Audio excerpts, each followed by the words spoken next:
Okay, George, let's take a look at your clock. So I think one thing you've got going on here is that you've grouped all of the arrows together in one group. So what you need to do is, and by the way, I'm on Mac, you're probably going to be on PC, which is fine, but it'll be under shape format. You can go to group and then ungroup those. The trouble with this now is, you've got the little hand and then probably the invisible little hand underneath this, I'm guessing, right? So anyway, what I'm going to do is move the little hand over just so we can kind of separate things out. I'll move the middle hand over too. And then is there something else underneath stop here? Nope, there isn't.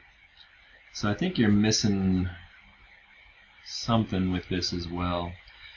So what you need to do is, instead of putting these all three together, it might be easier just to create them separately like this. And then you take, copy and paste one of them. This is what you'll do for each of the three.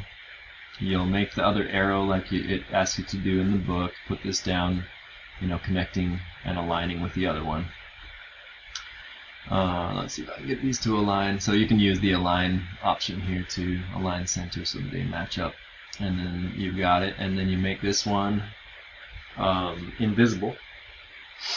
And so in order to do that, it's the same on Windows, it's just maybe a little bit different of an interface, but you can go to Format, Shape, and choose not no fill, but 100% transparent fill, and then you can have no line, that's fine.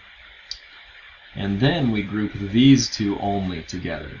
So again, you can only group the two arrows that relate to each other together. So I'm going to go to Group and Group. Now I've got a group I can actually work with, and you can do this same step for all three of the arrows. That will allow you to then animate them the way you want to. So the next step would be to go to Animations, and then we go to the Animation pane, and let me open that up. Okay, and then we add a new animation, the spin animation. And because we have that arrow below, it spins on its middle axis and does the job right. And then we have the option for each one of these now. There'll be separate animations that we make for each one. And we have the option to set that to go 360 or to go a certain degrees. The minute hand, I think, is only 30 degrees in 5 minutes. The hour hand is, I think, just 2.5 degrees in 5 minutes. And so we can animate each one separately now. And so once I've animated this one and got the settings right, that's group 45, I can also take and animate this one, but I would want to do that only after I make the second arrow down below so that it can spin around the middle axis. But yeah, then I can animate this one with a spin and change. And so now I've got two different animations going on, and each one I can change the degrees for.